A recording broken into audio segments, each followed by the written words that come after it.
Looking now at the pace car lights, right, we're going to be going green. Going to get 3 laps, I would think. Right here, you tug your belt. You get them as tight as you can, take a deep breath, and it's about to hit the fan. The 5 and the 9 and the 99 are racing for third in this Daytona Prototype Championship. For GT, the title is wide open. For DL, he's racing for another win. For Potolicchio, it would be his maiden win. And Pruitt just simply wants to finish the season on a high. Which car is going to come alive in these last 3 minutes? Which one has the grip and the balance? Maybe it's the track position will play the key to winning this race. DL certainly in the catbird seat right now, sitting right there at the front of this pack. Meanwhile in GT, look at the action right there. Bomarito didn't have the best of restarts. You can see Lee Keen has got some traffic between he and the 70 machine. The 69 of Jeff Siegel's gone up the inside of the 41 of Dane Cameron. That brings Lee Keen even closer to that pack. And the 70 is hanging in there. So the race is on at the front between the 57 and the 69. DL gets the curve, gets really sideways. He's going to lose momentum to Pruitt right through here. Yeah, he's really hanging it all out. He's gone for this win big time. See a different line there down into turn 7. Pruitt hugs the inside. DL swings out wide. It's going to be tough. Remember that move that Pruitt made on Mark Wilkins right into this corner, turn 9. DL has given it everything over the hump there. Yeah, big tail-out attitude. We saw it before we even had this caution. The fact that DL, the back of his car, and he's in the marbles right there. Look at that, he's wide. He's a little bit loose on that. He went right through the area where I was concerned about. Loosen him up, he's okay here, he'll launch good. That oil dry really creates a problem for these guys, particularly you got to feel it out. You can't afford to slow down too much, you'll be pounced on. And you're the leader going through there first. Well, you're finding it hard to decide where to look with those 2 boxes, so will we. There's just so much going on here at Mid-Ohio in the final minute and a half. Before we forget, let's give some props to the car 23, Mark Blundell and Zach Brown. The United Autosports boys have only done 3 races this year. It's been great to have them here, and they're performing beautifully again. They're doing a great job. Zach has been under the weather this weekend, but certainly held his end up. We see Rob Nadell there coming through. Turn 1, he has the lead, going for his 3rd win of the year. Meanwhile, behind him, Jeff Siegel has made a charge up to 2nd, got around that master of Dane Cameron. Lee Keen still holds 3rd, Bomarito right behind him. On board with Siegel right now, 2nd place in GT for at least this moment. Keen is right on Dane Cameron now.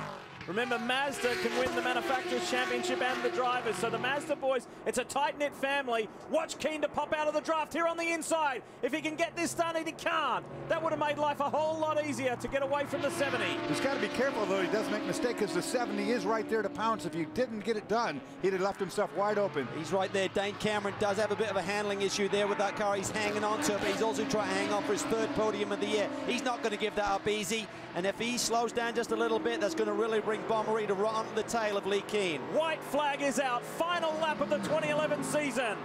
It's down to 3 in the Daytona Prototypes, no doubt about it. And the car in the lead is really loose.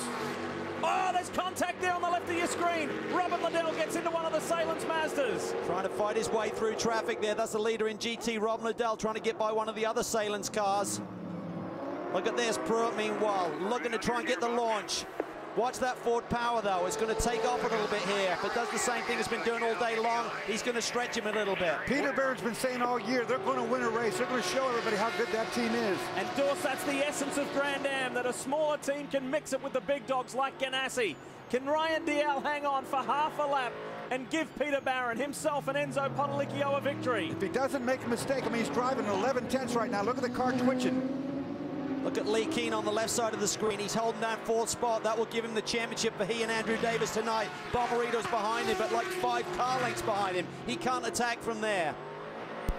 Down to turn 4 for the final time. Siegel's going to make a desperation move on the inside of Robin Liddell. No, he tucks back in. We could see some paint traded here in these final few turns. Jeff Siegel hasn't had a win this year. He wants it desperately. He's the outgoing GT champion. Final couple of turns. This has been magical stuff for Starworks. They've been stars today. DL and Potolicchio, a surprise victory at Mid-Ohio. Well done, boys.